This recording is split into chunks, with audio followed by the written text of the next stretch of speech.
Alrighty, so I had someone ask me if I could replicate Mk.Gee's tone, and I figured that'd be a fun sort of exercise, so that's what we're going to try here today. I did do a bit of research. Supposedly he gets that wild distortion effect using some sort of Tascam mixer that I assume he's just slamming the gain on. I don't have one of those. I could probably find a plugin and do it, but I think it's probably more interesting to try to replicate this using common guitar effects and amps we all know. At least that's more interesting to me, and I hope that it's more accessible and replicatable for people watching this. As a reference point, I'm looking at his performance from the SNL 50th anniversary show.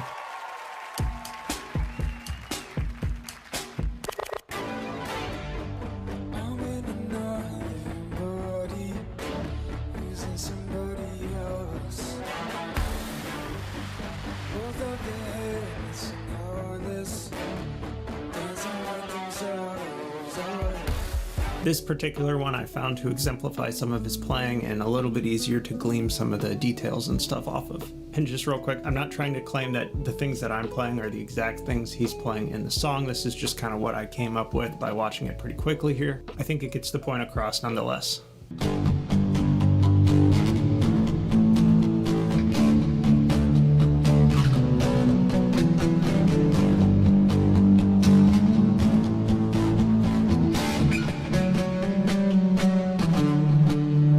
It's worth noting too, he uses what looks like a Jaguar of some sort. I don't have one of those, but I do have this Jazzmaster, which is pretty close, at least in shape, so that's what we're going to go with. Alrighty, so let's go over this sort of preset I dialed up here to make this happen.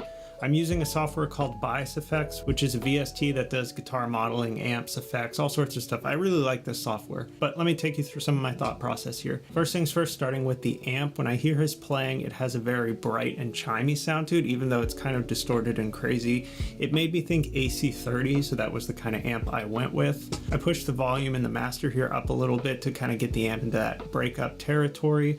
I pushed the treble a little bit for some transparency, and then I rolled the tone cut up to kind of take off some of the harshness. We're going to be doing some pretty crazy distortion, so this kept the tone semi-pleasant. Boring stuff out of the way, there's a noise gate here. This is set pretty much how it comes out of the box, as well as a compression, which really is just there to clean up my playing, nothing too fancy. I'm running both a boost and a drive here for gain stages. I like the interaction between running a boost pedal into a drive pedal or just two drive pedals. Something about the interaction between two different pedals is just a little bit more interesting to me than just one pedal with the gain cranked. I'm using this S-Boost, which is modeled after a TC Electronics pedal, I think. And then I'm also using this blues driver set like this. In general, I really like the pairing of a blues driver into an AC30 style amp. I think the more low-end tone that the blues driver has plays really nicely with the AC30, which of course is a more trebly, chimey amp. When you listen to his playing, he's definitely got some sort of modulation effect, some sort of movement. It could be a phaser. It sounded a little bit more like a chorus to me here, specifically with the movement, so that's what I went with.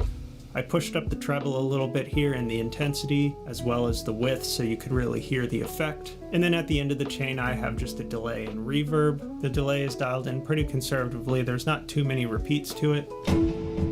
And then the reverb's set to be a nice plate reverb. I just really like plate reverb. I think it makes your playing sound huge, which I think complements this style of playing.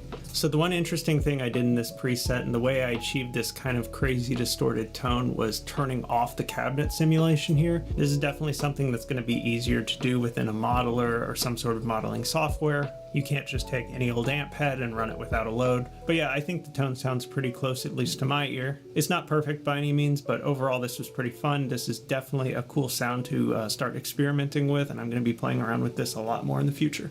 But let me know what you think.